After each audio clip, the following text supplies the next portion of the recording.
आज का बाइबल का वचन उत्पत्ति का ग्रंथ अध्याय 1 वचन 1 से लेकर अध्याय 2 वचन 2 तक। दूसरा वचन निर्गमन ग्रंथ अध्याय 14 वचन 15 से लेकर अध्याय 15 वचन 1 तक। तीसरा वचन इज़िकियल का ग्रंथ अध्याय 36 वचन 16 से 28। चौथा वचन संत पौलुस का रोमियो के नाम पत्र अध्याय 6 वचन 3 से 11। और आज का सुसमाचार सन लूकस के अनुसार अध्याय 24 वचन 1 से 12। उत्पत्ति का ग्रंथ अध्याय 1 वचन 1 से लेकर अध्याय 2 वचन 2 तक। प्रारंभ में ईश्वर ने स्वर्ग और पृथ्वी की सृष्टि की। पृथ्वी उजाड़ और सुनसान थी, अतः गर्त पर अंधकार छाया हुआ था और ईश्वर का आत्मा सागर पर विचरता था। ईश्वर ने कहा, प्रकाश हो जाए, और प्रकाश हो गया। ईश्वर को प्रकाश अच्छा लगा और उसने प्रकाश और अंधकार को अलग कर दिया। ईश्वर ने प्रकाश का नाम दिन रखा और अंधकार का नाम रात। संध्या हुई और फिर भोर हुआ, यह पहला दिन था। ईश्वर ने कहा, पानी के बीच एक छत बन जाए जो पानी को पानी से अलग कर दे, और ऐसा ही हुआ। ईश्वर ने एक छत बनाई और नीचे का पानी और ऊपर का पानी अलग कर दिया। ईश्वर ने छत का नाम आकाश रखा। संध्या हुई और फिर भोर हुआ, यह दूसरा दिन था। ईश्वर ने कहा, आकाश के नीचे का पानी एक ही जगह इकट्ठा हो जाए और थल दिखाई पड़े, और ऐसा ही हुआ। ईश्वर ने थल का नाम पृथ्वी रखा और जल समूह का नाम समुद्र, और यह ईश्वर को अच्छा लगा। ईश्वर ने कहा, पृथ्वी पर हरियाली लहलाए, बीजदार पौधे और फलदार पेड़ उत्पन्न हो जाए जो अपने अपनी जाति के अनुसार बीजदार फल लाए, और ऐसा ही हुआ। पृथ्वी पर हरियाली उगने लगी, अपनी अपनी जाति के अनुसार बीज पैदा करने वाले पौधे और बीजदार फल देने वाले पेड़, और यह ईश्वर को अच्छा लगा। संध्या हुई और फिर भोर हुआ, यह तीसरा दिन था। ईश्वर ने कहा, दिन और रात को अलग कर देने के लिए आकाश में नक्षत्र हो, उनके सहारे पर्व निर्धारित किए जाए और दिनों तथा वर्षों की गिनती हो। वे पृथ्वी को प्रकाश देने के लिए आकाश में जगमगाते रहे, और ऐसा ही हुआ। ईश्वर ने दो प्रधान नक्षत्र बनाए, दिन के लिए एक बड़ा और रात के लिए एक छोटा, 7-7 तारे भी। ईश्वर ने उनको आकाश में रख दिया, जिससे वे पृथ्वी को प्रकाश दे, दिन और रात का नियंत्रण करे और प्रकाश तथा अंधकार को अलग कर दे, और यह ईश्वर को अच्छा लगा। संध्या हुई और फिर भोर हुआ, यह चौथा दिन था। ईश्वर ने कहा, पानी जीव जंतुओं से भर जाए और आकाश के नीचे पृथ्वी के पक्षी उड़ने लगे। ईश्वर ने मकर और नाना प्रकार के जीव जंतुओं की सृष्टि की जो पानी में भरे हुए हैं, और उसने नाना प्रकार के पक्षियों का भी सृष्टि की, और यह ईश्वर को अच्छा लगा। ईश्वर ने उन्हें यह आशीर्वाद दिया, फलो फूलो, समुद्र के पानी में भर जाओ और पृथ्वी पर पक्षियों की संख्या बढ़ती जाए। संध्या हुई और फिर भोर हुआ, यह पांचवा दिन था।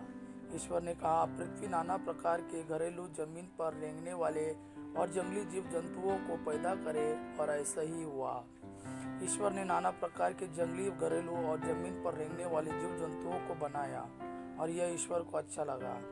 ईश्वर ने कहा, हम मनुष्यों को अपना प्रतिरूप बनाए, वह हमारे सदृश हो। वह समुद्र की मछलियों, आकाश के पक्षियों, घरेलू और जंगली जानवरों और जमीन पर रेंगने वाले सब जीव जंतुओं पर शासन करे। ईश्वर ने मनुष्यों को अपने प्रतिरूप बनाया, उसने उसे ईश्वर का प्रतिरूप बनाया। उसने नर और नारी के रूप में उनकी सृष्टि की। ईश्वर ने यह कहकर उन्हें आशीर्वाद दिया, फलो फूलो, पृथ्वी पर फैल जाओ और उसे अपने अधीन कर लो। समुद्र की मछलियों, आकाश के पक्षियों और पृथ्वी पर विचरने वाले सब जीव जंतुओं पर शासन करो। ईश्वर ने कहा, मैं तुमको पृथ्वी भर के बीज पैदा करने वाले सब पौधे और बीजदार फल देने वाले सब पेड़ देता हूँ, वह तुम्हारा भोजन होगा। मैं सब जंगली जानवरों को, आकाश के सब पक्षियों को, पृथ्वी पर विचरने वाले जीव जंतुओं को उनके भोजन के लिए पौधों की हरियाली देता हूँ, और ऐसा ही हुआ। ईश्वर ने अपने द्वारा बनाया हुआ सब कुछ देखा, और यह उसको अच्छा लगा। संध्या हुई और फिर भोर हुआ, यह छठा दिन था। इस प्रकार आकाश तथा पृथ्वी और जो कुछ उनमें है सबकी सृष्टि हुई, पूरी हुई। सातवें दिन ईश्वर का किया हुआ कार्य समाप्त हुआ। उसने अपना समस्त कार्य समाप्त कर सातवें दिन विश्राम किया।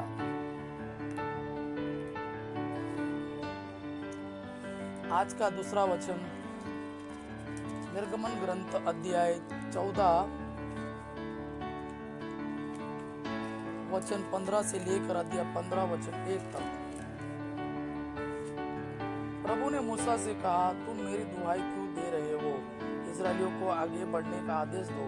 तुम अपना डंडा उठाकर अपना हाथ सागर के ऊपर बढ़ाओ और उसे दो भागों में बांट दो, जिससे इस्राएली सूखे पांव समुद्र की तरह तह पर चल सके। मैं मिस्रियों का हृदय कठोर बनाऊंगा और वे इस्राएलियों का पीछा करेंगे। तब मैं फिरौन, उसकी सेना, उसके रथ और घुड़सवार सबको हरा कर अपना सामर्थ्य प्रदर्शित करूंगा। और जब मैं फिरौन, उनकी सेना, उसके रथ और उसके घुड़सवार सबको हरा कर अपना सामर्थ्य प्रदर्शित कर चुका हूँगा, तब मिस्री जान जाएंगे कि मैं प्रभु हूँ। प्रभु का दूत जो इजरायली सेना के आगे आगे चल रहा था, अपना स्थल बदल कर सेना के पीछे पीछे चलने लगा।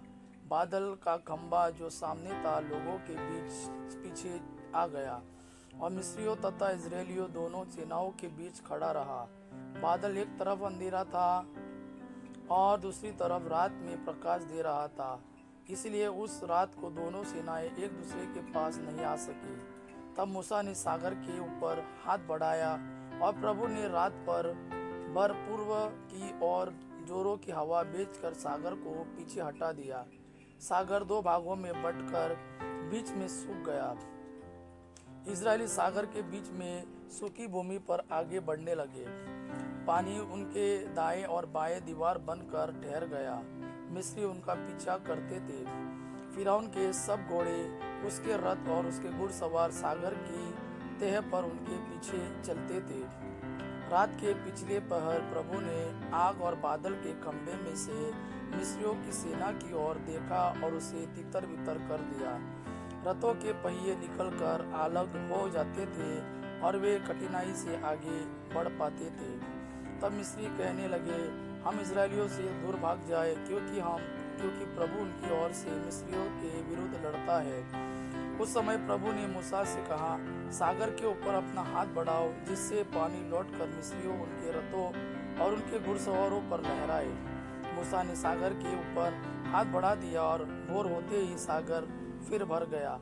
मिस्री भागते हुए पानी में जा घुसे और प्रभु ने उन्हें सागर के बीच में ढकेल दिया। समुद्र की तह पर इजरायलियों का पीछा करने वाली फिरौन की सारी सेना के रथ और घुड़सवार लौटने वाले पानी में डूब गए। उनमें एक भी नहीं बचा। इजरायली तो समुद्र की सूखी तह पार कर गए। पानी उनके दाएं और बाएं दीवार बनकर ठहर गया था। उस दिन प्रभु ने इजरायलियों को मिस्रियों के हाथ से छुड़ा दिया।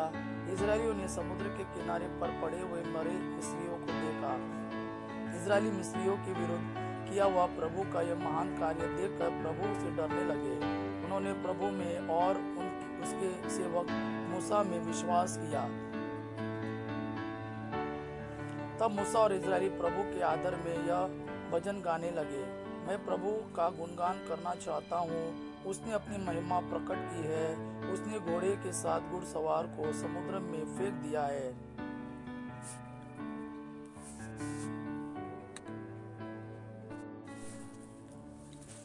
तीसरा वचन इज़िकियल का ग्रंथ अध्याय 36 वचन 16 से 28। प्रभु की वाणी मुझे यह कहते हुए सुनाई पड़ी, मानव पुत्र, इजराइल के लोगों ने अपने निजी देश में रहते समय उसे अपने आचरण और व्यवहार से अशुद्ध कर दिया। मेरे सामने उनका आचरण रजस्वला स्त्री की अशुद्धता जैसा था। उन्होंने देश में रक्त बहाकर और देव मूर्तियों को स्थापित कर उसे अपवित्र कर दिया। इसलिए मैंने उन पर अपना क्रोध प्रदर्शित किया। मैंने उन्हें राष्ट्रों में तितर बितर कर दिया और वे विदेशों में बिखर गए। मैंने उनके आचरण और व्यवहार के अनुसार उनका न्याय किया है। उन्होंने दूसरे राष्ट्रों में पहुंचकर मेरे पवित्र नाम का अनादर कराया। लोग उनके विषय में कहते थे, यह प्रभु की प्रजा है, फिर भी उन्हें इन्हें अपना देश छोड़ना पड़ा, परंतु मुझे अपने पवित्र नाम का ध्यान है, जिसका अनादर इजरायलियों ने देश विदेश में जहाँ वे गए थे कराया है। इसलिए इजराइल की प्रजा से कहना, प्रभु ईश्वर यह कहता है, इजराइल की प्रजा, मैं जो करने जा रहा हूँ वह तुम्हारे कारण नहीं करूँगा, बल्कि अपने पवित्र नाम के कारण, जिसका अनादर तुम लोगों ने देश विदेश में कराया। मैं अपने महान नाम की पवित्रता प्रमाणित करूँगा, जिस पर देश विदेश में कलंक लग गया है और जिसका अनादर तुम लोगों ने वहाँ जाकर कराया है। जब मैं तुम लोगों के द्वारा राष्ट्रों के सामने अपने पवित्र नाम का महिमा प्रदर्शित करूंगा, तब वे जान जाएंगे कि मैं ही प्रभु हूँ। मैं तुम लोगों को राष्ट्र में से निकाल कर और देश विदेश से एकत्र कर तुम्हारे अपने देश वापस ले जाऊंगा। मैं तुम लोगों पर पवित्र जल छिड़कूंगा और तुम्हें पवित्र हो जाओगे।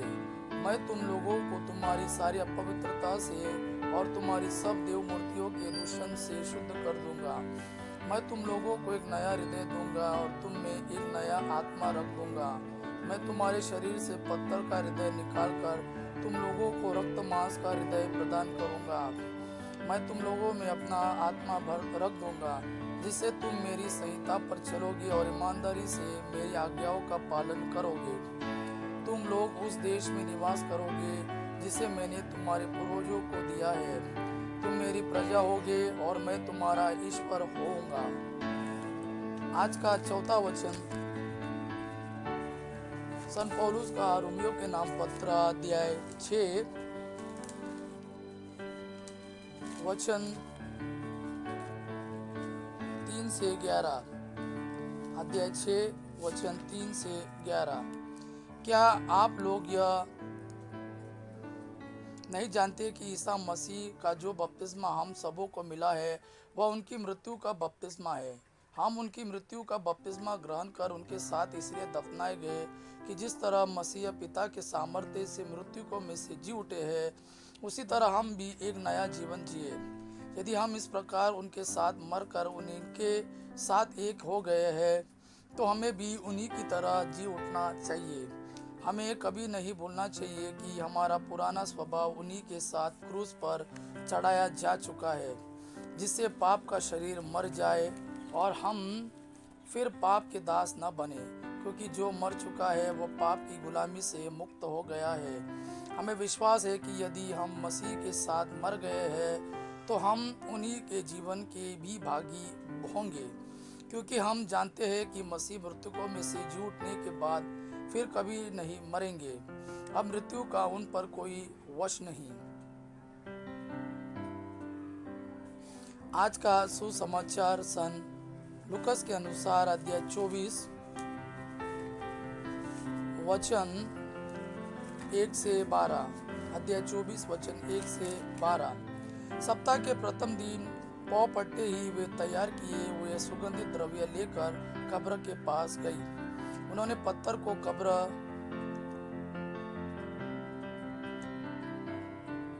से अलग लुढ़काया हुआ पाया, किंतु भीतर जाने पर उन्हें प्रभु ईसा का शब्द नहीं मिला। वह इस पर आश्चर्य कर रही थी कि उजले वस्त्र पहने 2 पुरुष उनके पास आकर खड़े हो गए। स्त्रियों में भयभीत होकर धरती की ओर सिर झुका लिया। उन पुरुषों ने उनसे कहा, आप लोग जीवित को मृतकों में क्यों ढूंढते हो? आप लोग जीवित को मृतकों में क्यों ढूंढती है? वे यहाँ नहीं है, वे जी उठे हैं। गलीलिया में रहते समय उन्होंने आप लोगों से जो कहा था वह याद कीजिए। उन्होंने यह कहा था कि मानव पुत्रों को पापियों के हवाले कर दिया जाना होगा, क्रूस पर चढ़ाया जाना और तीसरे दिन जी उठना होगा। तब स्त्रियों को ईसा का यह कथन याद आया। कब्र से लौटकर मरियम मगदलेना, यूहन्ना और याकूब की माता मरियम ने यह सब 11 और दूसरे शिष्यों को भी बताया। जो अन्य नारियां उनके साथ थी, उन्होंने भी प्रेरितों से यही कहा, परंतु उन्होंने इन सब बातों को प्रलाप ही समझा और स्त्रियों पर विश्वास नहीं किया। फिर भी पेतरुस उठकर दौड़ते हुए कब्र के पास पहुंचा। उसने झुककर देखा कि पट्टियों के अतिरिक्त वहां कुछ भी नहीं है, और वह इस पर आश्चर्यचकित होकर चला गया।